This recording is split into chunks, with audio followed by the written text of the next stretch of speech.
ओम नमः शिवाय, ओम नमः शिवाय, ओम नमः शिवाय, ओम नमः शिवाय, ओम नमः शिवाय, ओम नमः शिवाय। पुष्प की माला थाल सजाऊं, गंगा जल भर कलश मिलाऊं, नौ ज्योति से दीप जलाऊं, चरणों में नित शीश झुकाऊं। भाव विभोर हो के भक्ति में रोम रोम रंग जाए, मन मेरा गाए।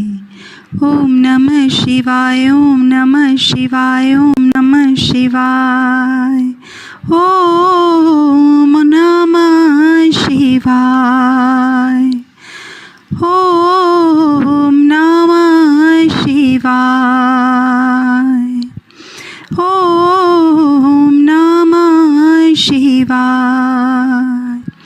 अभयंकर शंकर अविनाशी,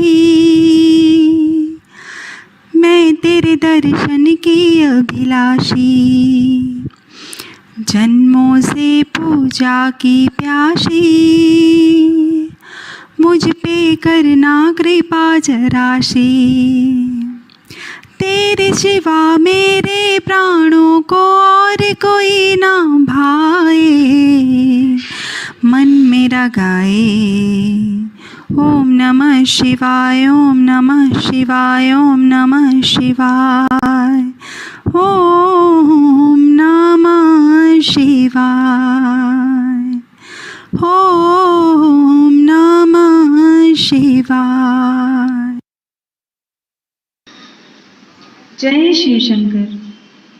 मयूर पूरब से जब सूरज निकले, सिंदूरी घन छाए, पवन के पग में नूपुर बाजे, मयूर मन मेरा गाए, मन मेरा गाए। ओम नमः शिवाय, ओम नमः शिवाय, ओम नमः शिवाय, ओम नमः शिवाय, ओम नमः शिवाय, ओम नमः शिवाय।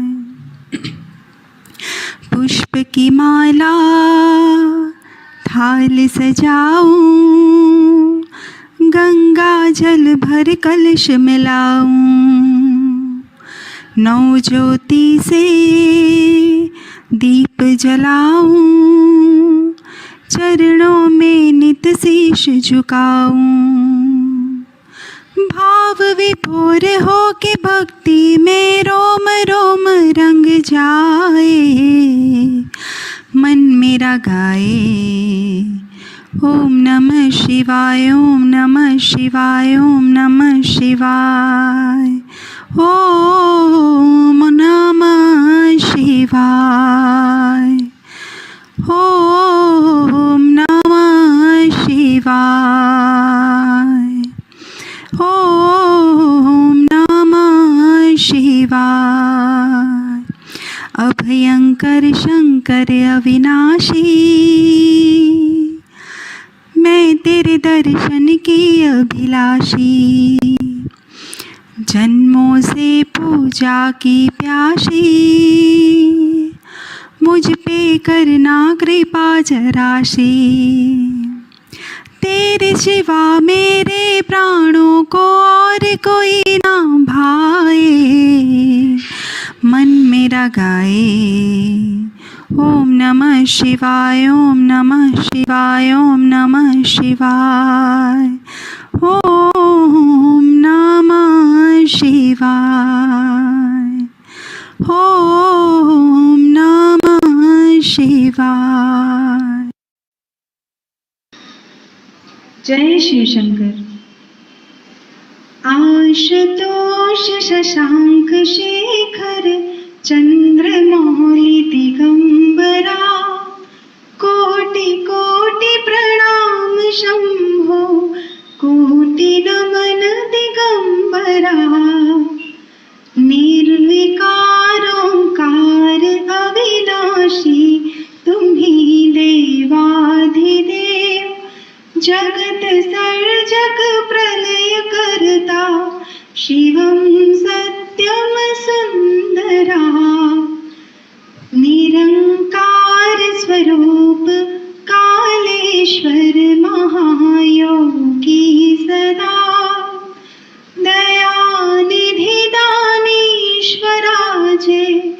जटाधर अभयंकरा आशुतोष शशांक शेखर चंद्रमौली चिदंबरा कोटि कोटि प्रणाम शंभो कोटि नमन दिगंबरा शूलपाणि त्रिशूलधारी औगड़ी बागंबरे जय महेश त्रिलोचनाय विश्वनाथ विश्वंभरा आशुतोष शशांक शेखर चंद्रमौली चिदंबरा कोटि कोटि प्रणाम शंभो कोटि नमन दिगंबरा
हेलो। ओम स्वस्ति श्री गणेशाय नमः। श्री सरस्वत्यै नमः।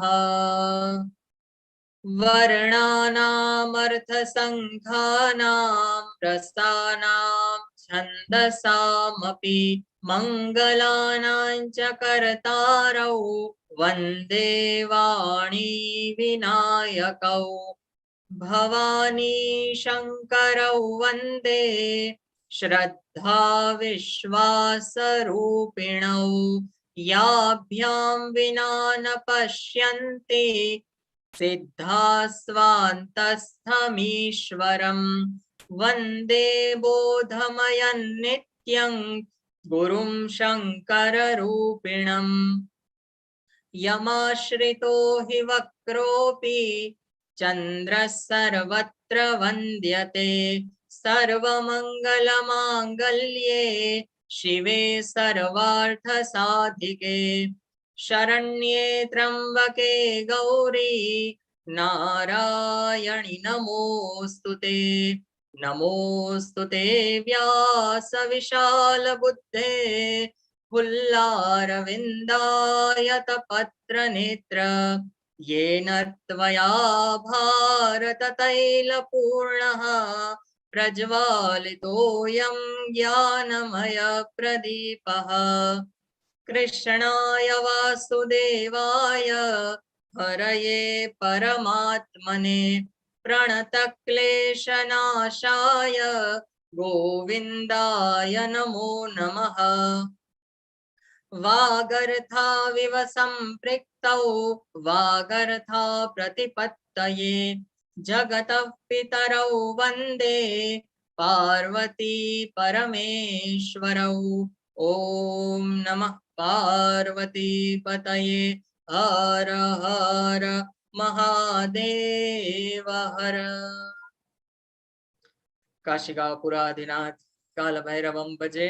ओम नमो भगवते महापुरुषाय महानुभावाय महाविभूतिपतये सकल सात्वतां परिवृढ निकर कर कुमलोपलालित चरणारविंद युगलः परमं परमेष्ठि नमस्ते नक्षय इति अक्षयः।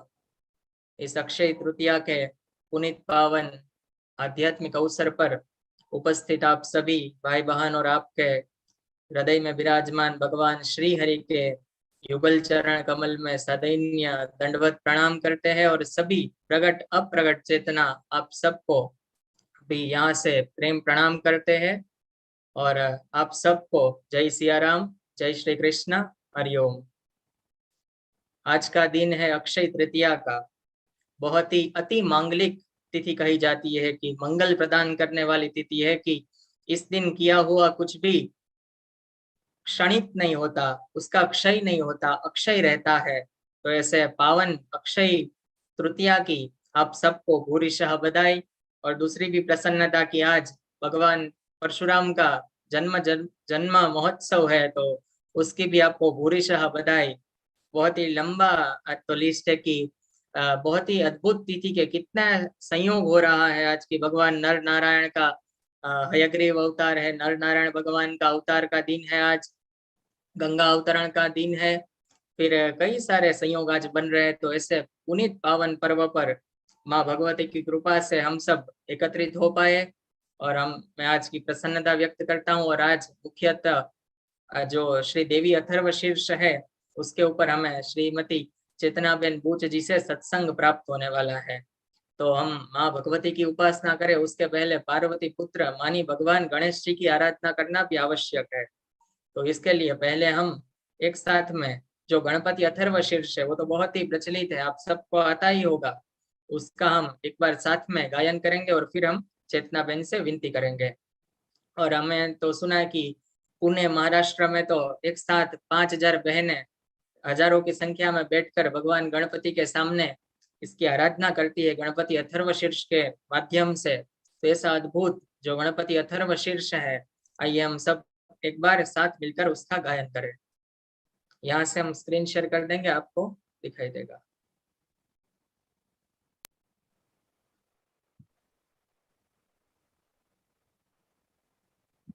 दिखाई चल। हाँ। शुरुआत करते हैं। आप सभी मेरे साथ में गाने का प्रयास करें। ओम स्वस्ति श्री गणेशाय नमः। श्री सरस्वत्यै नमः। हरि ओम भद्रं कर्णे शृणुयाम देवा भद्रं पश्येमाक्षभिर्यजत्राः स्थिरैरङ्गैस्तुष्टुवांस्तनूभिः व्यशेम देवहितं यदायुः। ॐ स्वस्ति न इन्द्रो वृद्धश्रवाः स्वस्ति नः पूषा विश्ववेदाः स्वस्ति नस्तार्क्ष्यो अरिष्टनेमिः स्वस्ति नो बृहस्पतिर्दधातु। ओम शांति शांति शांतिः। श्री गणपत्यथर्वशीर्षम्।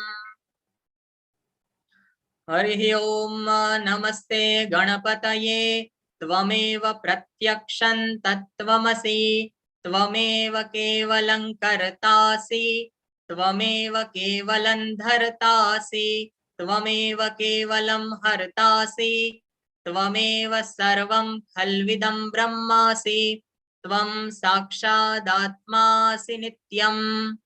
ऋतं वच्मि सत्यं वच्मि अवत्वं माम् अववक्तारम् अवश्रोतारम् अवदातारम् अवधातारम् अवानुचानमवशिष्यम् अवपश्चात्तात् अवपुरस्तात् अवोत्तरात्तात् अवदक्षिणात्तात् अवचोर्ध्वात्तात् अवाधरात्तात् सर्वतो मां पाहि पाहि समन्तात्।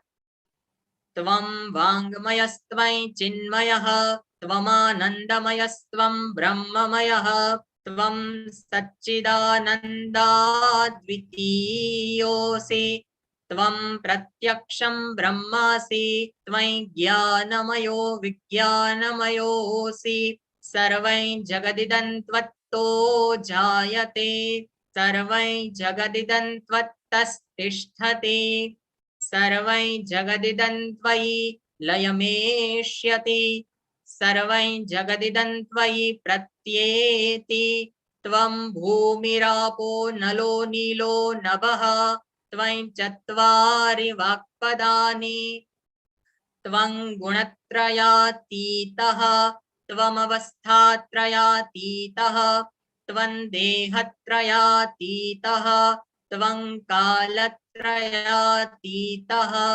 त्वं मूलाधारस्थितोऽसि नित्यं त्वं शक्तित्रयात्मकः त्वां योगिनो ध्यायन्ति नित्यं त्वं ब्रह्मा त्वं विष्णुस्त्वं रुद्रस्त्वं इन्द्रस्त्वं अग्निस्त्वं वायुस्त्वं सूर्यस्त्वं चन्द्रमास्त्वं ब्रह्म भूर्भुवस्वरोम्।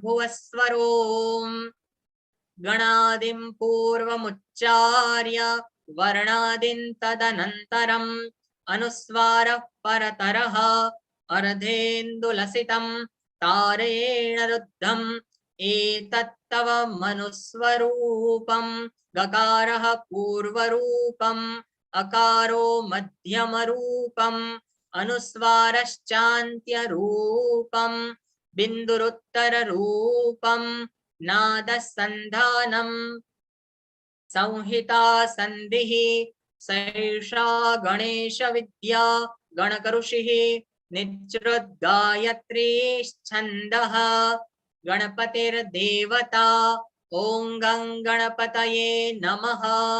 एकदन्ताय विद्महे वक्रतुण्डाय धीमहि तन्नो दन्तिः प्रचोदयात्। एकदन्तं चतुर्हस्तं पाशमङ्कुशधारिणं हृदयं च वरदं हस्तैर्बिभ्राणं मूषकध्वजं रक्तं लम्बोदरं शूर्पकर्णकं रक्तवाससं रक्तगन्धानुलिप्ताङ्गं रक्तपुष्पैः सुपूजितं भक्तानुकम्पिनं देवै जगत्कारणमच्युतम् आविर्भूतं च सृष्ट्यादौ प्रकृतेः पुरुषात् परम् एवं ध्यायति यो नित्यं स योगी योगिनां वरः नमो व्रातपतये नमो गणपतये नमः प्रमथपतये नमस्तेस्तु लंबोदरायैकदन्ताय विघ्ननाशिने शिवसुताय श्रीवरदमूर्तये नमो नमः एतदथर्वशीर्षं योधिते स ब्रह्म भूयाय कल्पते स सर्वतः सुखमेधते स सर्वविघ्नैर्न बाध्यते स पञ्चमहापापात् प्रमुच्यते सायमधीयानो दिवसकृतं पापन्नाशयति प्रातरधीयानो रात्रिकृतं पापन्नाशयति सायं प्रातः प्रयुञ्जानो अपापो भवति सर्वत्राधीयानोपविघ्नो भवति धर्मार्थकाममोक्षं च विन्दति इदमथर्वशीर्षम् अशिष्याय न देयं यो यदि मोहात् दास्यति स पापीयान् भवति सहस्रावर्तनात् यं यं काममधीते तन्तमनेन साधयेत् अनेन गणपतिमभिषिञ्चति स वाग्मी भवति चतुर्थ्या मनश्नन् जपति स विद्यावान् भवति स यशोवान् भवति इत्यथर्वणवाक्यं ब्रह्माद्यावरणं विद्यात् न बिभेति कदाचनेति यो दूर्वाङ्कुरैर्यजति स वैश्रवणोपमो भवति यो लाजैर्यजति स यशोवान् भवति स मेधावान् भवति यो मोदकसहस्रेण यजति स वाञ्छित फलमवाप्नोति यः साज्य समिद्धिर्यजति स सर्वं लभते स सर्वं लभते अष्टौ ब्राह्मणान् सम्यक् ग्राहयित्वा सूर्यवर्चस्वी भवति सूर्यग्रहे महानद्यां प्रतिमा सन्निधौ वा जप्त्वा सिद्धमन्त्रो भवति महाविघ्नात् प्रमुच्यते महादोषात् प्रमुच्यते महापापात् प्रमुच्यते स सर्वविद् भवति स सर्वविद् भवति य एवं वेद इत्युपनिषत् इति श्री गणपत्यथर्वशीर्षं संपूर्णम्। इस अथर्वशीर्ष के माध्यम से भगवान श्रीमन महागणाधिपतये नमः ऐसे भगवान गणपति के श्री चरणों में यह समर्पित करते हैं। और आप सब जानते हैं कि रामायण के सुंदरकांड में एक दोहा है कि तात स्वर्ग अपवर्ग सुख धरिये तुला एक अंग तुलन ताहि सकल मिली जो सुख लव सतसंग। माने कि दो तराजू लिए जाए और एक पलड़े पर स्वर्ग अपवर्ग आदि के सुख रखे जाए और दूसरे पे सत्संग का सुख रखा जाए तो सत्संग का पलड़ा इतना भारी है कि स्वर्ग अपवर्ग को फेंक देता है। तो ऐसे ही अद्भुत अमूल्य और भगवान की कृपा से प्राप्त होने वाले सत्संग आज हमें प्राप्त होने जा रहा है। तो हम विनती करेंगे आदरणीय चेतनाबेन बूच जी से, जो मुंबई महाराष्ट्र के निवासी है, वो आए और माँ भगवती की भक्ति का प्रेम रस हम सबको बांटे और उसका पान कराए। आदरणीय चेतनाबेन, आपको प्रेम प्रणाम के साथ आमंत्रित करते हैं। सभी बड़ों को प्रणाम और छोटों को जय श्री कृष्ण। मीर भाई, मौका देने के लिए आपका बहुत बहुत शुक्रिया। देवी अथर्वशीर्ष मेरा प्रिय स्तोत्र है। माँ की कृपा है इतनी कि माँ से मेरा इतना ही लगाव जुड़ा हुआ है। आपने जो कहा सत्संग के बारे में, एक क्षण जो उसका पलड़ा भारी हो जाता है, तो इसी के बारे में मुझे और एक छोटी सी कथा याद आती है कि एक बार वशिष्ठ जी और विश्वामित्र जी के बीच में थोड़ा सा विवाद छिड़ गया। हालांकि वशिष्ठ जी विवाद करना नहीं चाहते थे, लेकिन विश्वामित्र यही चाहते थे कि तपश्चर्या बढ़ जाती है, उसका महत्व ज्यादा है, सत्संग का महत्व इतना नहीं है। तो क्योंकि उनको थोड़ा अभिमान था, उन्होंने 10,000 साल तक तपश्चर्या की थी। तो इसमें मध्यस्थ कौन बने और इसका निर्णय कौन करे कि कौन किसकी बात सही है। तो वो लोग शेषनाग के पास पहुंचते हैं। शेषनाग जी कहते हैं आपका मैं निर्णय तो कर दूं, लेकिन थोड़ी देर के लिए मेरे सिर के ऊपर जो पृथ्वी का भार है वो अगर आप वहन कर लो तो मुझे थोड़ी आसानी रहेगी सोचने में। तो वशिष्ठ जी ने कहा, विश्वामित्र ने कहा इसमें कौन सी बड़ी बात है, दे दीजिए। उन्होंने कहा नहीं है, लेकिन आपने अपना कुछ पुण्य फल इसके लिए दांव पे लगाना चाहिए, तो तभी आप में इतनी शक्ति होगी। तभी उनको बहुत गर्व था। उन्होंने कहा मैं अपनी 10,000 वर्षों की तपश्चर्या का फल दांव पे लगाता हूँ, लाइए मेरे सर पे रख दीजिए पृथ्वी। तो जैसे ही शेषनाग जी ने पृथ्वी रखनी चाहिए तो इतना भार वो सह नहीं पाए, वो डगमगाने लगे, पृथ्वी भी डगमगाने लगी, वो पाताल में धंसने लगे। तो तुरंत शेषनाग जी ने अपने सिर पे फिर से धारण कर लिया। अब वशिष्ठ जी के सामने प्रश्न आया, उनको पूछा कि आप क्या दाव पे लगाते हो। उन्होंने कहा मैं जैसे अभी सुंदरकांड का बताया, मैं आधे क्षण का सत्संग का पुण्य दाव पे लगाता हूँ और इसकी कृपा से, इसकी शक्ति से मैं इसको धारण करूंगा। और तुरंत उन्होंने सहजता से अपने सर पे पृथ्वी को धारण कर लिया। अब विश्वामित्र बोले हाँ शेषनाग जी अब कीजिए निर्णय। बोले निर्णय तो हो चुका। तो ये है कि इतने छोटे से लवलेश, एक इतने छोटे से सत्संग का भी इतना बड़ा महत्व है। उपनिषदों में भी आता है कि 1,000 अश्वमेध यज्ञ का फल करो और उसको रखो, उसके सामने इसका मूल्य बढ़ जाता है। तो आज हम लोग देवी अथर्वशीर्ष के बारे में कुछ बातें जानेंगे। जैसे आज का दिन है तो उसके साथ मैं इसको जोड़ना चाहूंगी कि आज है अक्षय तृतीया, और जैसे मीर भाई ने बताया बहुत सारे मुहूर्त और बहुत सारी अच्छी चीजें इसके साथ जुड़ी हुई है जो आज के दिन पुराने काल में शुरू हुई थी। तो ये अथर्वशीर्ष के बारे में ऐसा है कि हमारे शास्त्रों में 5 अथर्वशीर्ष है पंचदेवों के बारे में। तो पंचदेव जो है तो इसमें हमारे गणेश जी पहले आते हैं, जो अभी हमने सुना गणपति अथर्वशीर्ष। उसके बाद में शिव जी, शिव अथर्वशीर्ष।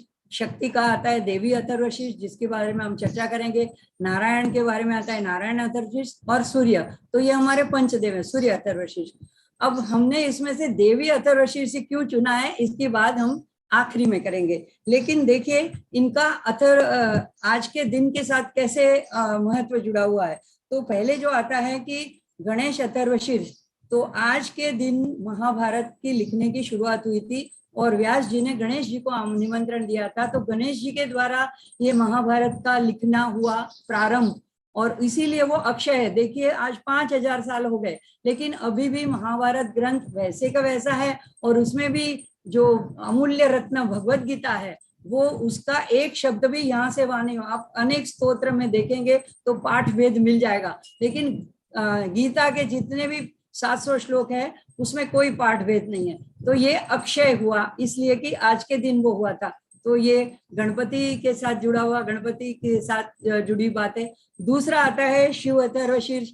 अब शिव जी अक्षय तृतीया के साथ ऐसे जुड़े हैं कि हम पर कृपा करने के लिए, मानव जाति के ऊपर जो गंगा का अवतरण, गंगा जी का, माँ गंगा का अवतरण हुआ, तो वैसे तो कोई उनका प्रचंड वेग सहने के लिए समर्थ नहीं थे। तो भागीरथ की तपस्या के फल स्वरूप शिवजी ने कबूल किया, तो उन्होंने गंगा मैया को अपनी जटा में धारण किया। तो इस तरह से आज के और ये जो गंगा इतने सालों से जो बह रही है, और ये कभी भी ऐसा नहीं होता है कि ये नदी सूख गई, और हम लोग कब भी जब भी जाकर उसमें अपने पापों को धो सकते हैं, जाके पवित्र हो सकते हैं। इतना ही नहीं, स्मरण मात्र से हम नहाते वक्त अगर हर हर गंगे ऐसा अगर मन से भाव करें तो भी हम अपने आप को पवित्र कर सकते हैं। तो ये गंगा जल की और भी खूबी है। देखो कितने सालों तक आप रख दो, वो कभी भी साइंटिफिकली भी प्रूव है, कभी भी वो बिगड़ता नहीं। तो माँ गंगा और ये शिव जी, ये भी अक्षय तृतीया से जुड़े हुए हैं। तो शिव अथर्वशीर्ष ये भी ऐसे इस तरह से अक्षय तृतीया से जुड़ा हुआ है। और तीसरा जो आता है देवी, तो देवी माँ ने आज के दिन कुबेर को अपना जो स्वर्ग के खजांची बोले जाते हैं उनको ऐसा अक्षय प्रदान किया था, ऐसी अकूट संपत्ति प्रदान की थी कि जो कभी भी नष्ट न हो, कभी भी कम न हो। तो दूसरा जो अभी कुछ ही 1000 साल पहले का हुई घटना है, जो हम स्तोत्र बाद में आखिर में पढ़ेंगे, कनकधारा स्तोत्र, तो उसमें भी यही बात आती है कि आदि शंकराचार्य गुरु जी ने एक ब्राह्मण स्त्री जो गरीब थी उसके ऊपर कृपा करने के लिए उनकी दयनीय स्थिति देखते हुए माँ महालक्ष्मी की आराधना की। अचानक उनके मुंह से ये एक स्तोत्र निकल पड़ा और उसके फलस्वरूप माँ प्रकट हो गई और उस गरीब का ब्राह्मण का दारिद्र्य मिटाने के लिए, उसके ऊपर कृपा करने के लिए सोने के आंवली की वर्षा हुई, ऐसा कहा जाता है। तो वो भी आज ही के दिन हुआ था। तो इस तरह से माँ ने हमेशा अपने भक्तों के ऊपर संपत्ति की, धन की ऐसी वर्षा और कृपा की वर्षा की हुई है। आज के दिन माँ अन्नपूर्णा का प्रागट्य दिन भी है। इन्होंने बहुत सारे प्रकट बताए, परशुराम जी है, लेकिन माँ को भूल गए। देखो, माँ अन्नपूर्णा का भी आज प्रागट्य दिन है। और फिर चौथा आता है नारायण अथर्वशीर्ष। तो नारायण अथर्वशीर्ष ये इस अक्षय तृतीया के साथ किस तरह से जुड़ा हुआ है? तो श्री कृष्ण भगवान ने आज के दिन सुदामा के एक मुट्ठी भर तांदुल ग्रहण करके उसको अपार संपत्ति वैभव प्रदान कर दी थी। तो देखो, आज के दिन दान का भी इतना ही महत्व है।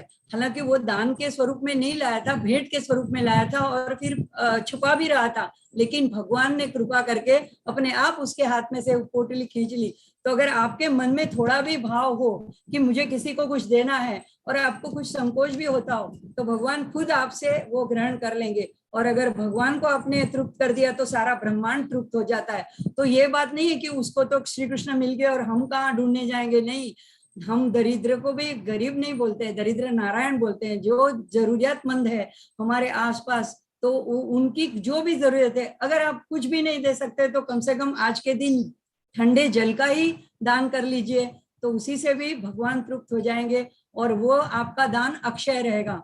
तो इस तरह से नारायण के साथ भी ये नारायण अथर्वशीर्ष के साथ भी आज की अक्षय तृतीया जुड़ी हुई है।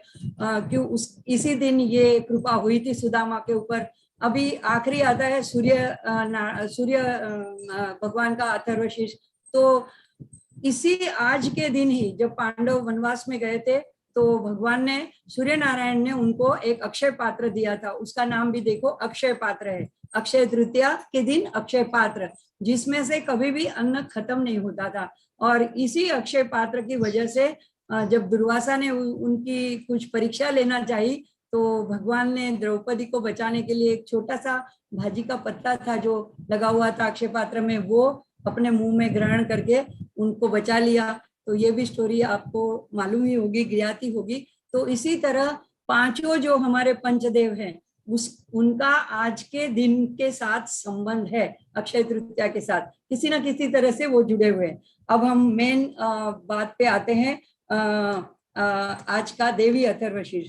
तो शीर्ष मने मस्तक, और अथर्व का मतलब होता है थर्व यानी चलित होना, चलित होना यानी वीवरिंग होना, स्थिर ना रहना। और अ का मतलब है नहीं, ऐसा नहीं होना, मतलब कि अचल रहना, कॉन्सेंट्रेटेड रहना, एकाग्रता रहना। और वेवरिंग ना होना, अनवीवरिंग, तो अनचेंजिंग, जिसमें कुछ बदलाव ना आए। तो आज के दिनों में इस टाइप के मन की स्थिति की बहुत जरूरत है। हमारा मन कहीं वहीं भटक जाता है। हजारों ऐसी हमारे सामने प्रलोभन आते हैं कि हम पूजा तो करने बैठते हैं, लेकिन मन कहीं ना कहीं चला जाता है और हम ध्यान नहीं दे पाते हैं। तो ध्यान के लिए, ज्ञान के लिए ये अथर्वशीर्ष का पाठ करना बहुत जरूरी है। इसके नाम में ही ये अर्थ छुपा हुआ है। और शीर्ष का मतलब और एक ये भी होता है कि सर्वश्रेष्ठ। और बहुत सारे सूक्त हैं, स्तोत्र हैं, भजन हैं, लेकिन शीर्ष का मतलब है सर्वश्रेष्ठ। मस्तक जैसे हमारे पूरे शरीर में सर्वश्रेष्ठ माना जाता है अवयव, इस तरह से। तो इसका एक शाब्दिक अर्थ है देवी अथर्वशीर्ष। तो देवी के बारे में कई स्तुति है। अब इसका स्थान कहाँ पे है? तो वैसे अथर्व वेद में बताया जाता है, लेकिन मूलतः ये है ऋग्वेद में, ऋग्वेद के 10वें मंडल में। और उसके भी 125 वाला जो सूक्त है उस सूक्त में पहले जो 8 मंत्र है उसमें से ये अथर्वशीष लिया गया है। अब सूक्त किसको कहते हैं? जो किसी एक देवता के बारे में प्रशंसा के लिए, उनका गुणगान गाने के लिए गाए हुए जो मंत्र हैं, और ऋग्वेद में उनको ऋचा कहते हैं। तो ऐसी जो ऋचा होती है वो जब एकत्रित उसका समूह होता है तो उसको सूक्त कहते हैं। तो ये देवी के बारे में है तो देवी का सूक्त है। तो 125 नंबर के जो सूक्त है देवी महात्म्य का, उसमें से ये उद्धृत किया हुआ है। अब इसकी खास विशेषता क्या है, तो हम क्यों इसी को हम पढ़ना चाहेंगे आज, या उसके बारे में चर्चा करना चाहेंगे। देखिए, हम सब चाहेंगे, अभी गणपति अथर्वशीष में फलश्रुति बताई, सर्व पाप से विमुक्त करते हैं, सर्व दोषों से मुक्त करते हैं, लेकिन उसमें 1000 पाठ करने पड़ते हैं तभी मनवांछित फल मिलता है। लेकिन देवी का ये जो अथर्वशीष है वो एकमात्र अथर्वशीष के पाठ से बाकी के 4 यानी कि पूरे 5 अथर्वशीष का फल हमें प्राप्त हो जाता है। तो ये इसकी बड़ी भारी महिमा है। अगर हम और भी स्तोत्र पढ़ सकते हैं, लेकिन ये एक स्तोत्र पढ़ने से हमको 5 अथर्वशीष का पूरा फल प्राप्त हो जाता है। अब देखो, कलयुग के हमारे ऐसे प्रपंच के साथ साथ हम पूजा पाठ ये सब करने के लिए ज्यादा समय नहीं निकाल पाते हैं। तो इसमें अगर हम करें कि सारे देवों को मनाएं, सारे अथर्वशीष करें, तो ये पॉसिबल नहीं होता है। तो मैं तो अपना ऐसे ही क्या केवटगिरी करती हूँ कि एक ही पाठ कर लेती हूँ और भगवान को कहती हूँ कि इसी से मुझे 5 अथर्वशीष के फल का प्रदान कर दीजिएगा। तो और आज के दिन ये अक्षय तृतीया है, तो महालक्ष्मी को मनाने का खास दिन है। तो उसकी पूजा अर्चना करने के लिए आज हमें भी ऐसी अक्षय धन संपत्ति, देखिए धन संपत्ति सिर्फ पैसों में ही नहीं गिनती की जाती है। हम अगर हमारे पास अच्छा कुटुंब है, हमारा अच्छा स्वास्थ्य है, हमारे पास मित्र अच्छे हैं, हमारे बुद्धि अच्छी है, तो या हमारे मन की प्रसन्नता है, तो ये भी सारी हमारी संपत्ति ही है। हमारे बच्चे हैं अच्छे, तो यही सारी हमारी संपत्ति है। तो अगर हमारे देश के बड़ा प्राइम मिनिस्टर अच्छे हमको मिले हुए हैं सात्विक, तो ये भी हमारा भाग्य है, ये भी हमारी संपत्ति है। तो ऐसी हमको संपत्ति प्राप्त करने के लिए हमको आज के दिन इसका पाठ करना है। अब हम पूरे अथर्वशीष के बारे में तो नहीं जानेंगे, क्योंकि मीर भाई आगे के सत्र में शुद्ध उच्चारण के साथ इसको पढ़ाने के लिए लेने वाले ही हैं।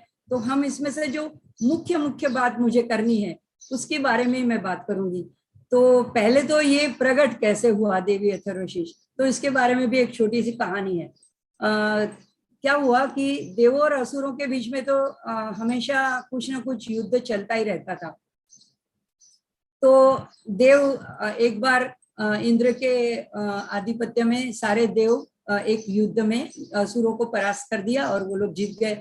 तो उन लोगों को बड़ा अभिमान हुआ कि हमने अपनी ताकत पर, अपने बलबूते पर ये युद्ध हमने विजय प्राप्त कर ली।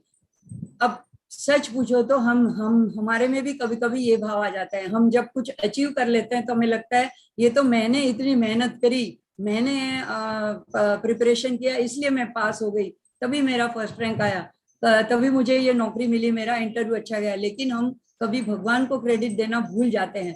तो ऐसे ही हुआ, वो लोग गर्व में इंद्र सभा में सारे देवतागण बैठे हुए थे। तब ईश्वर को लगा कि इनको कुछ पाठ सिखाना चाहिए।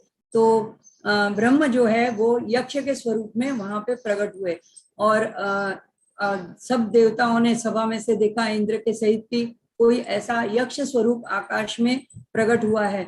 अब पहले उन्होंने देखा नहीं था तो उनको लगा कि पता नहीं ये कौन है, क्यों यहाँ आए हुए हैं। तो इंद्र तो राजा है, वो तो खुद तो नहीं चल के जाएंगे। पहले तो उन्होंने अग्नि देवता को भेजा कि आप जाके जरा खबर करके लाओ कि कौन है ये, कहाँ से आए, क्यों आए हैं। तो अग्नि, सभी देवताओं को अपना अपना थोड़ा गर्व होता ही था, तो वो गए और अपने अभिमान से उन्होंने पूछा कि आप कौन हो। उन यक्ष ने कहा पहले अपना परिचय दो कि मुझे नहीं जानते, मैं जात वेद हूँ, मैं अग्नि हूँ। अच्छा, क्या कर सकते हैं आप? बोले मैं किसी भी चीज को जला सकता हूँ। तब यक्ष ने क्या किया, एक छोटा सा तिनका उसके सामने रख दिया। कहा मैं कैसे मान लूं इसको जला के भस्म करके दिखा दो तब मैं मान जाऊंगा। अग्नि को बड़ा गर्व था अपनी शक्ति के ऊपर, उन्होंने पूरी शक्ति अजमाई, लेकिन तिनका यहाँ से वहां नहीं हुआ और जला भी नहीं। तब वो निराश होकर छोटा मुंह लेकर के वापस आ गया इंद्र की सभा में। इंद्र ने पूछा, उन्होंने सारी बात बता दी।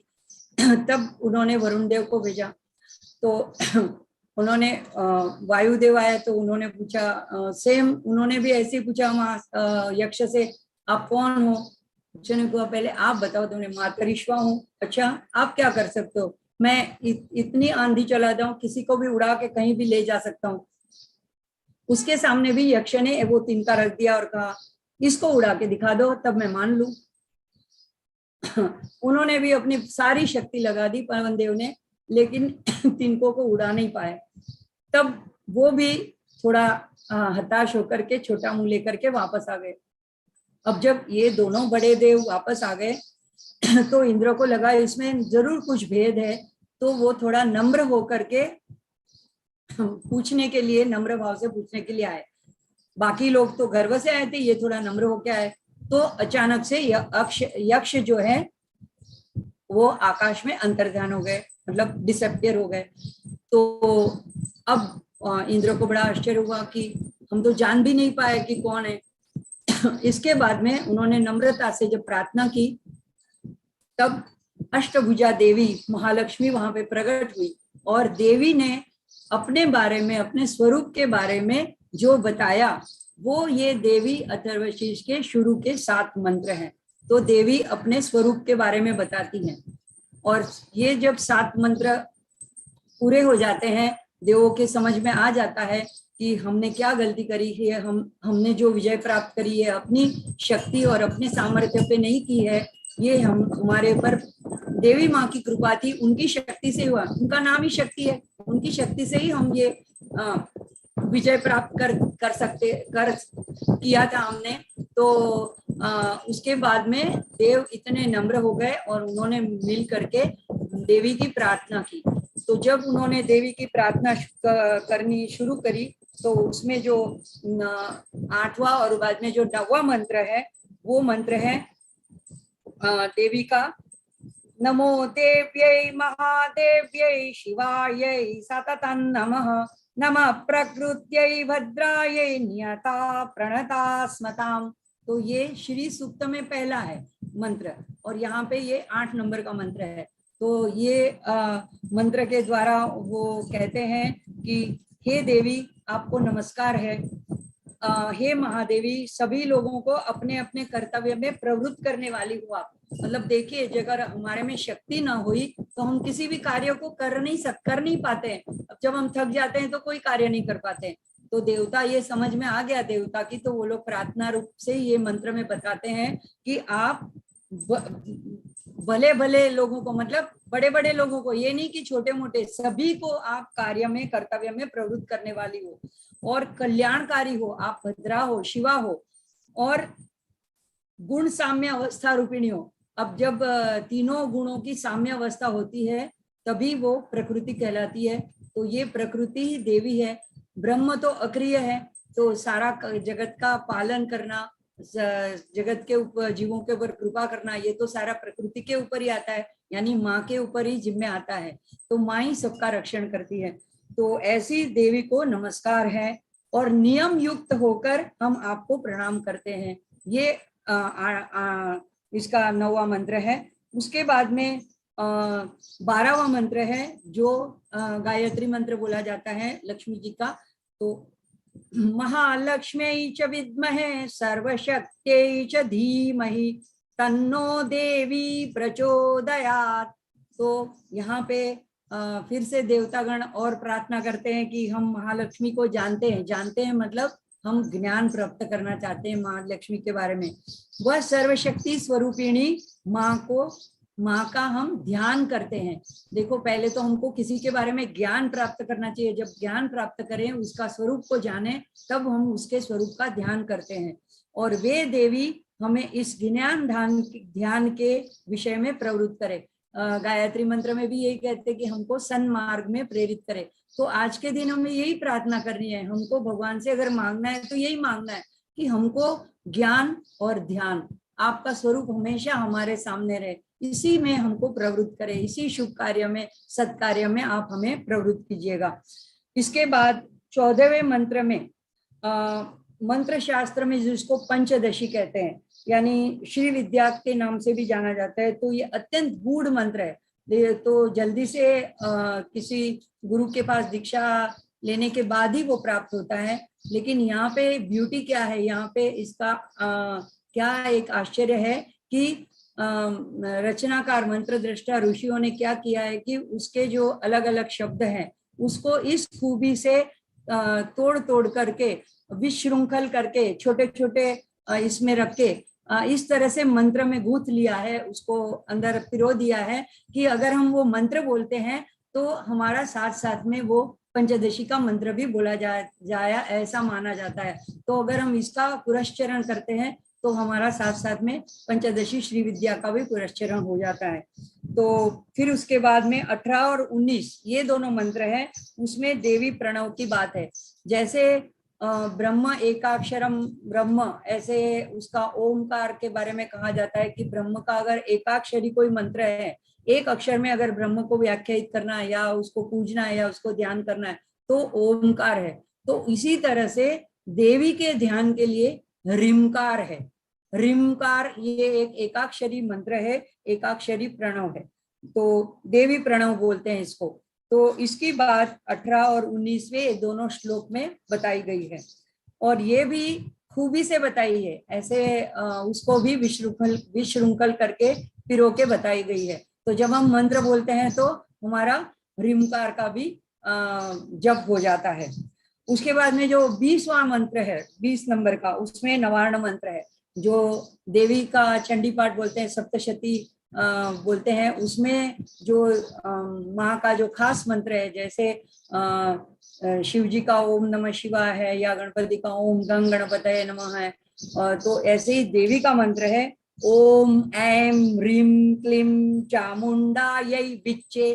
तो ये भी सीधी तरह से मंत्र नहीं लिखा गया क्योंकि दीक्षा के रूप में नहीं है, लेकिन यहाँ पे भी बहुत ही बखूबी से उसको छोटे छोटे शब्दों में गूंथ करके विशृंखल करके पिरो दिया है। तो जब हम ये 20वां मंत्र भी बोलते हैं तो अच्छा मतलब अनायास ही हमारा ये नवार्ण मंत्र का जप हो जाता है।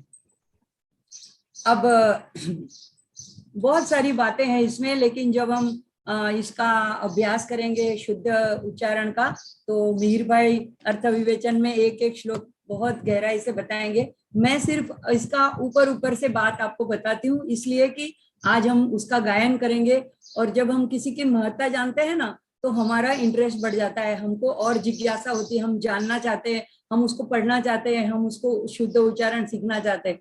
तो यही मेरा आज का हेतु है कि अगर आपको यह सब जान करके थोड़ी भी जिज्ञासा उत्पन्न हो जाए तो मेरा काम हो गया। फलश्रुति में क्या है देखो, इसमें बोलते हैं कि ये किसी भी प्रतिमा का अगर हमको स्थापना करनी है तो उस वक्त भी खास इसका महत्व है, इसका जप करना पड़ता है, और इसके जप से स्तोत्र के पठन से वो अर्चा हमारी पूरी मानी जाती है। और वरना अगर हम सैकड़ों लक्ष्य, शत लक्ष्य इतने भी जप करते हैं तो भी वो अर्चा से सिद्धि प्राप्ति नहीं होती है। तो देखिए इसका कितना महत्व है। एक तरफ तो है शत लक्ष्य, सैकड़ों लक्ष्य जप, और एक तरफ है उससे भी नहीं होती है सिद्धि, और एक तरफ है सिर्फ ये देवी अथर्व शीर्ष।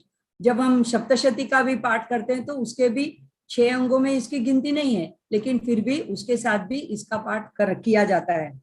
और अगर इसमें देखो फलश्रुति में कैसे हमको आश्वासन या क्या बोलो वचन दिया गया है कि अगर 10 बार पढ़ लो, एक साथ में 10 आवर्तन कर लो तो उसी क्षण पापों से मुक्ति मिलती है, और महादेवी की कृपा से दुस्तर संकट को पार किया जाता है। जैसे ही गणेश अथर्व शीर्ष में है ऐसे ही इसमें भी है। अगर शाम को आप अध्ययन करते हो, पाठ करते हो तो दिन भर के पापों का नाश होता है। अगर प्रातः काल में करते हो तो रात्रि में, हमको लगता है अभी रात्रि में हमने क्या पाप किए, लेकिन हमको जो स्वप्न आते हैं तो हमारे मन की अंदर की वासना इच्छाओं का ही वो प्रतिध्वनि होता है वहां पे। तो अगर रात्रि में भी अगर कोई विचार ऐसे गलत आ जाते हैं तो वो रात्रिकृत पाप माना जाता है। तो वो अगर प्रातः काल में हम पाठ कर लेते हैं तो वो रात्रिकृतम पाप हम भी नष्ट हो जाते हैं। अगर दोनों वक्त करते हैं तो अपाप हो जाते हैं, मतलब हम पाप रहित हो जाते हैं। अब मध्य रात्रि को तुरीय संध्या बोलते हैं।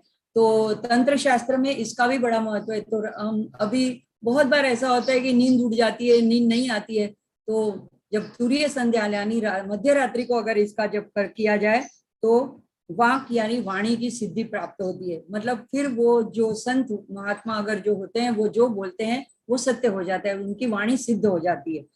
नई प्रतिमा के सामने अगर हम जप करते हैं तो देवता का सानिध्य प्राप्त होता है। और प्राण प्रतिष्ठा के जब समय जप करते हैं तो प्राणों की प्रतिष्ठा उस मूर्ति में हो जाती है, मूर्ति प्रकट हो जाती है, जीवंत हो जाती है। जैसे रामकृष्ण परमहंस को माँ देवी महाकाली सामने के सामने हम जैसे एक दूसरे से बात करते ऐसे बात करती थी, इतनी मूर्ति प्रकट हो जाती है। आज भी ऐसी एक प्रकट मूर्ति गुजरात में, सौराष्ट्र में साड़ंगपुर नाम की जगह में हनुमान जी के, जिसको कष्टभंजन देव बोलते हैं, वो मूर्ति जागृत मूर्ति है। और स्वामीनारायण के गोपालानंद जी इन्होंने उसको प्राण प्रतिष्ठा करके जीवंत कर दिया था। तो ये तो अभी कुछ 150 साल पुरानी ही बात है। तो वहां पे भी आपकी मन की मुराद पूरी हो जाती है। तो यही बात है कि किस कौन से जप से क्या क्या फल मिलता है। और भौमाश्विनी योग, अभी अमृत सिद्धि योग तो अलग अलग दिन में अलग अलग नक्षत्र के साथ होता है अमृत सिद्धि योग। लेकिन खास करके जब अगर मंगलवार को अश्विनी नक्षत्र हो तो उस वाले अमृत सिद्धि योग में, भौमाश्विनी योग में अगर इसका जप किया जाए महादेवी के सन्मुख बैठ के, तो कितना बड़ा फल दिया है इसमें।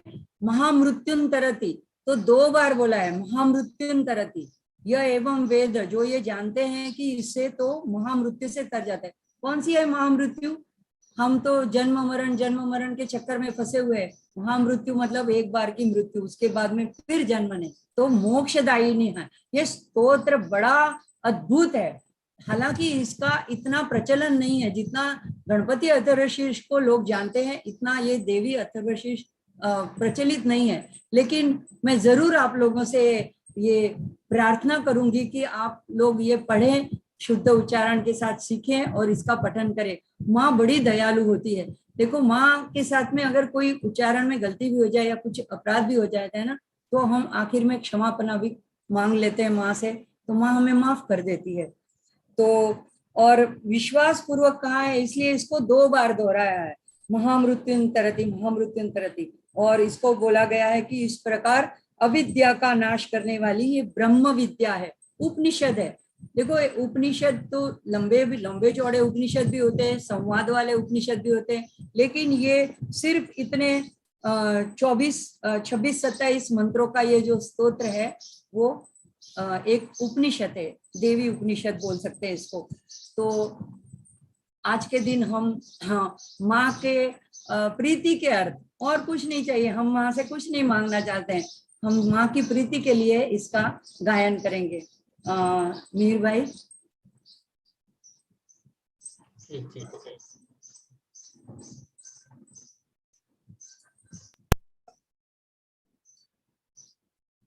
देखाई जाए ना? हाँ,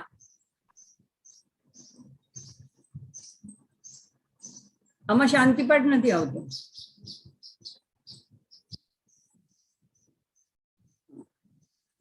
श्री देव्यथर्वशीर्षं ओम सर्वे वै देवा देवी मुपतस्तु कासितं महादेवीति सा ब्रवीदहं ब्रह्मस्वरूपिणी मत्त प्रकृति पुरुषात्मकं जगत् शून्यं च अहमानन्दानानन्दौ अहं विज्ञाना विज्ञाने अहं ब्रह्मा ब्रह्मणि वेदितव्ये अहं पंचभूतान्यपंचभूतानि अहमखिलं जगत् वेदोहम विद्याहम अजाहम अनजाहम अधश्चोर्ध्वं च तिर्यक् चाहं अहम रुद्रेभिर्वसुभिश्चरामि अहम आदित्यैरुतविश्वदेवैः अहम मित्रा वरुणावुभौ बिभर्मि अहम इंद्राग्नि अहम अश्विनावुभौ अहम सोमं त्वष्टारं पूषणं भगं ददामि अहम विष्णुमुरुक्रमं ब्रह्माणमुत प्रजापतिं ददामि अहं ददामि द्रविणं भविष्मते सुप्राव्ये यजमानाय सुन्वते अहम राष्ट्री संगमनी वसूनां चिकितुषी प्रथमा यज्ञियानाम् अहम सुवे पितरमस्य मूर्धन् मम योनिरप्यस्वन्तः समुद्रे य एवं वेद स दैवीं सम्पदमाप्नोति ते देवा अब्रुवन् नमो देव्यै महादेव्यै शिवायै सततं नमः नमः प्रकृत्यै भद्रायै नियता प्रणता स्मताम् तामग्निवर्णा तपसा ज्वलन्तीं वैरोचनीं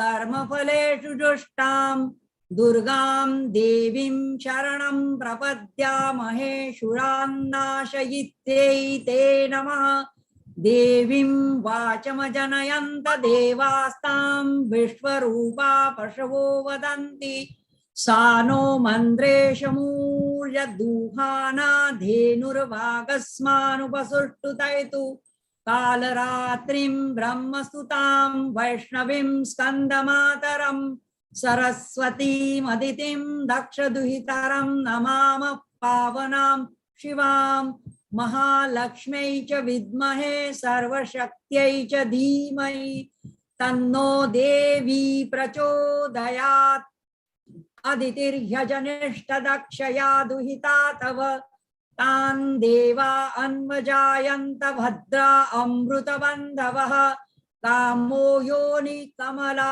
वज्रपाणिर्गुहा हसा मातरिष्ट्वा ब्रह्मेन्द्र पुनर्गुहा सकला मायया च पुरुच्यैषा विश्वमाता दिविद्योम् एषात्मशक्तिः एषा विश्वमोहिनी पाशाङ्कुशधनुर्बाणधरा एषा श्रीमहाविद्या य एवं वेद सशोकन्तरति नमस्ते अस्तु भगवती मातरस्मान् पाहि सर्वतः सैषाष्टो वसवः शैषेकादश रुद्राः सैषा द्वादशादित्याः सैषा विश्वे देवाः सोमपा असोमपाश्च सैषा यातुधाना असुरा रक्षांसि पिशाचा यक्षा सिद्धाः सैषा सत्वरजस्तमंसि सैषा ब्रह्म विष्णु रुद्र रूपिणी सैषा प्रजापतीन्द्रमनवः सैषा ग्रह नक्षत्र ज्योतिंषि कलाकाष्ठादिविश्वरूपिणी तामहं प्रणौमि नित्यं पापापहारिणीं देवीं भुक्तिमुक्तिप्रदायिनीम् अनन्तां विजयां शुद्धां चरण्यां चिवदां शिवां व्यधिकारसंयुक्तं भीतिहोत्रसमन्वितम् अर्धेन्दुलसितं देव्या बीजं सर्वार्थसाधकम् एवमेकाक्षरं मन्त्रं यतयः शुद्धचेतसः ध्यायन्ति परमानन्दमया ज्ञानाम्बुराशयः वाङ्माया ब्रह्मसुत्तस्मात् षष्ठं वक्रसमन्वितं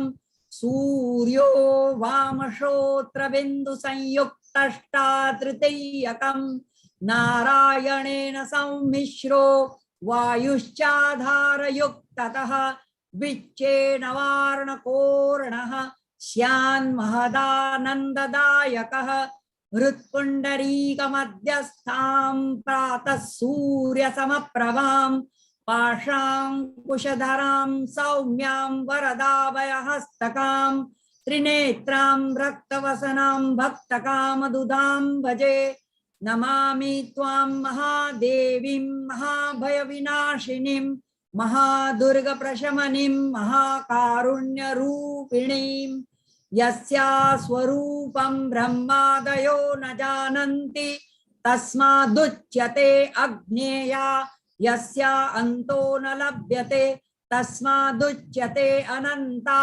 यस्या लक्ष्यं नोपलक्ष्यते तस्मादुच्यते अलक्ष्या यस्या जननं नोपलक्ष्यते तस्मादुच्यते अजा एकैव सर्वत्र वर्तते तस्मादुच्यते एका एकैव विश्वरूपिणी तस्मादुच्यते नैका अत एवोच्यते आग्नेयान्ता ननन्ता लक्ष्या जैका नैकेति मंत्राणां मातृका देवी शब्दानां ज्ञानरूपिणी ज्ञानानां चिन्मयातीता शून्यानां शून्यसाक्षिणी यस्या परतरं नास्ति सैषा दुर्गा प्रकीर्तिता तां दुर्गमां देवीं दुराचार विघातिनीं नमामि भवभीतोऽहं संसारार्णवतारिणीम् इदमथर्वशीर्षं योधीते स पञ्चाथर्वशीर्षफलमाप्नोति इदमथर्वशीर्षमज्ञात्वा योर्चां स्थापयति शतलक्षं प्रजत्वापि सोर्चा सिद्धिं न विन्दति शतमष्टोत्तरं चास्य पुरश्चर्या विधि स्मृतः दशवारं पठेद्यस्तु सद्यै पापै प्रमुच्यते महादुर्गाणि तरति महादेव्याः प्रसादतः सायं धीयानो दिवस्कृतं पापं नाशयति प्रातर्धीयानो रात्रिकृतं पापं नाशयति सायं प्रातः प्रयुञ्जानो पापो भवति निशीथे तुरीय संध्यायां जप्त्वा वाक्सिद्धिर्भवति नूतनायां प्रतिमायां जप्त्वा देवता सान्निध्यं भवति प्राण प्रतिष्ठायां जप्त्वा प्राणानां प्रतिष्ठा भवति भौमाश्विन्यां महादेवी सन्निधौ जप्त्वा महामृत्युन्तरति स महामृत्युन्तरति य एवं वेद इत्युपनिषत् इति देव्यथर्वशीर्षं सम्पूर्णम्।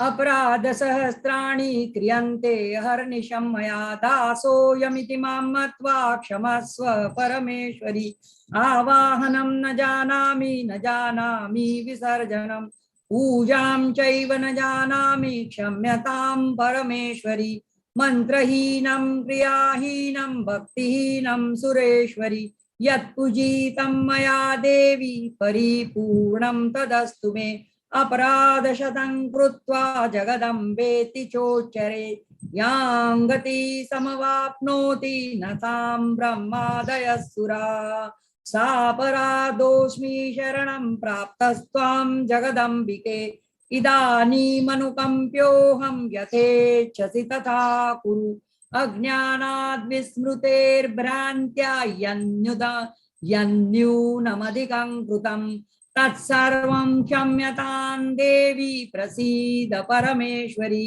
कामेश्वरी जगन्माता सच्चिदानंद विग्रहे गृहाणार्ति मां प्रीत्या प्रसीद परमेश्वरी गुह्याति गुह्य गोप्त्रीतं गृहाणात् स्मत्कृतं जपं सिद्धिर्भवतु मे देवी त्वत्प्रसादात् सुरेश्वरी। श्री दुर्गार्पणमस्तु। हरि ओम तत्सत। ओवर टू मीर भाई। बहुत बहुत धन्यवाद चेतनाबेन। इस पावन दिन पर आपके आशीर्वाद प्राप्त हुए, आपकी वाक प्रसादी माँ भगवती की कृपा से प्राप्त हुई और भविष्य में भी अवश्य ही हमें प्राप्त होती रहे, ऐसी आशा करते हैं। और जैसे ही आपने कहा कि ये शंकराचार्य जी ने कनकधारा स्तोत्र की रचना भी इसी दिन की है, और सुदामा का भी आपने स्मरण करवा दिया कि जो उनके भाग्य में शरीर क्षय था तो उसका उल्टा कर दीजिए तो यक्ष श्री हो जाएगा। तो कुबेर की लक्ष्मी माने कुबेर जितना धन सुदामा जी को प्राप्त हो गया, तो क्षय श्री से यक्ष श्री तक की यात्रा भगवान द्वारकाधीश जी को तृप्त करने से प्राप्त हो गई। और इसी भव्य दिन पर हम कनकधारा स्तोत्र, जिसकी रचना आज से ही हुई और शंकराचार्य जी ने रचना की और आप सब और हम सब सीख रहे हैं, तो उसका हम गायन करेंगे। उसके लिए हम पहले विनंती करेंगे विद्या सालुके जी और शोभा पट्टीवार जी को। टोटल 18 श्लोक है, तो पूर्णांक में 9 श्लोक विद्या जी पाठ करेंगे और बाकी के श्लोक पूर्णांक में शोभा पट्टीवार जी गाएंगे। दोनों हमारे यहाँ पूर्ण श्रद्धा के साथ माँ भगवती की सेवा में लगे हैं। मैं आप दोनों का स्वागत करता हूँ। अभी स्क्रीन शेयर किया जाएगा जी। सभी के लिए प्रार्थना करते हैं, सभी को ऐसी श्री प्राप्त हो।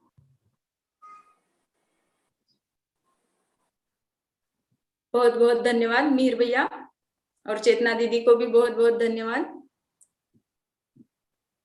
गुरुर्ब्रह्मा कर दीजिए विद्या जी। गुरुर्विष्णु गुरुर्देवो महेश्वरा, गुरु साक्षात परब्रह्म तस्मै श्री गुरवे नमः। प्रार्थना से शुरुआत करेंगे। ओम स्वस्ति श्री गणेशाय नमः, श्री सरस्वत्यै नमः। सर्वमंगल मांगल्ये शिवे सर्वार्थ साधिके, शरण्ये त्र्यंबके गौरी नारायणि नमोस्तुते। मत्समः पातकी नास्ति, पापग्नि त्वत्समानहि। एवं ज्ञात्वा महादेवी, यथा योग्यं तथा कुरु। श्री कनकधारा स्तोत्रम् अंगं हरे पुलकभूषण माश्रयन्ति, भृङ्गाङ्गनेव मुकुलाभरणन्तमालम्। अङ्गीकृताखिलविभूतिरपाङ्गलीला, माङ्गल्यदास्तु मम मङ्गलदेवतायाः। मुग्धा मुहुर्विदधति वदने मुरारे, प्रेमत्रपा प्रणिहितानि गतागतानि। मालादृशोर्मधुकरीव महोत्पलेया, सा मे श्रियं दिशतु सागर संभवायाः। विश्वामरेन्द्र पदविभ्रमदानदक्षम्, आनंद हेतुरधिकं मुरविद्विषोऽपि। ईशन्निषीदतु मयि क्षणमीक्षणार्धम्, इन्दीवरोदर सहोदरमिन्दिरायाः। आमीलिताक्षमधिगम्य मुदा मुकुन्दम्, आनन्दकन्दमनिमेषमनङ्गतन्त्रम्। आकेकरस्थितकनीनिकपाक्ष्मनेत्रम्, भूत्यै भवेन्मम भुजङ्गशयाङ्गनायाः। बाह्वन्तरे मधुजितश्रितकौस्तुभेया, हारावरिलीव हरिनीलमयी विभाति। कामप्रदा भगवतोऽपि कटाक्षमाला, कल्याणमावहतु मे कमलालयायाः। कालाम्बुदालिललितो रसिकैटभारे, धाराधरे स्फुरति या तडिदङ्गनेव। मातुः समस्तजगतां महनीयमूर्तिः, भद्राणि मे दिशतु भार्गवनन्दनायाः प्राप्तं पदं प्रथमतः खलु यत्प्रभावान् माङ्गल्यभाजि मधुमाथिनि मन्मथेन मय्यापते तदिह मन्थरमीक्षणार्धम् मन्दालसञ्च मकरालय कन्यकायाः दद्याद्दयानुपवनो द्रविणाम्बुधाराम् अस्मिन्न किञ्चन विहङ्गशिशौ विषण्ये दुष्कर्म घर्ममपनीय चिराय दूरन् नारायण प्रणयिनी नयनाम्बुवाहः इष्टाविशिष्टमतयोऽपि यया दयार्द्र दृष्ट्या त्रिविष्टपपदं सुलभं लभन्ते दृष्टिः प्ररुष्टकमलोदरदीप्तिरिष्टाम् पुष्टिं कृषिष्ट मम पुष्करविष्टरायाः वीरदेवतेति गरुडध्वज सुन्दरीति शाकम्भरीति शशिशेखर वल्लभेति सृष्टि प्रलय केलिषु संस्थितायै तस्यै नमस्त्रिभुवनैकगुरोस्तरुण्यै श्रुत्यै नमोऽस्तु शुभकर्म फलप्रसूत्यै रत्यै नमोऽस्तु रमणीय गुणार्णवायै शक्त्यै नमोऽस्तु शतपत्र निकेतनायै पुष्ट्यै नमोऽस्तु पुरुषोत्तम वल्लभायै। अभी त्रिष्टुप छंद है। नमोस्तु नालीकनिभाननाये नमोस्तु दुग्धोदधि जन्मभूत्यै नमोस्तु सोमामृतसोदरायै नमोस्तु नारायण वल्लभायै। अब वसंत तिलका है। संपत्कराणि सकलेन्द्रिय नंदनानि साम्राज्यदान विभवानि सर्वोरुहाक्षि त्वद्वन्दनानि दुरिताहरणोद्यतानि मामेव मातरनिशं कलयन्तु मान्ये। रथोद्धता छंद है अभी इसका। यत्कटाक्ष समुपासना विधि सेवकस्य सकलार्थ संपदः संतनोति वचनांग मानसै त्वां मुरारी हृदयेश्वरीं भजे। पुष्पिताग्र छंद है। परशिजनिलये सरोजहस्ते धवलतमां शुकगन्धमाल्य शोभे भगवति हरिवल्लभे मनोज्ञे त्रिभुवन भूतिकरि प्रसीद मह्यम्। अभी वसंत तिलक है। दिग्धस्थितिभिः कनक कुंभ मुखावसृष्ट स्वरवाहिनी विमल चारु जल प्लुतांगीं प्रातर्नमामि जगताय जननीमशेष लोकाधिनाथ गृहिणीममृताब्धिपुत्रीम्।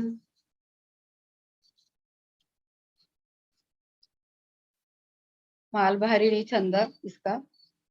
कमले कमलाक्ष वल्लभे त्वं करुणापूरतरङ्गितैरपाङ्गैः अवलोकय माम किञ्चनानां प्रथमं पात्रं कृत्रिमन्दयायाः।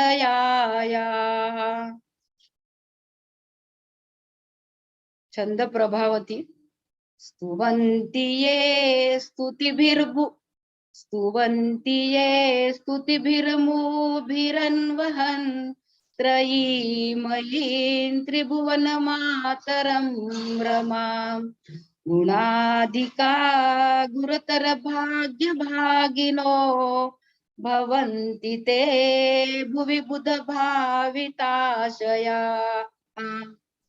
इति श्रीमच्छंकराचार्य विरचितं श्री कनकधारा स्तोत्रम संपूर्णम्।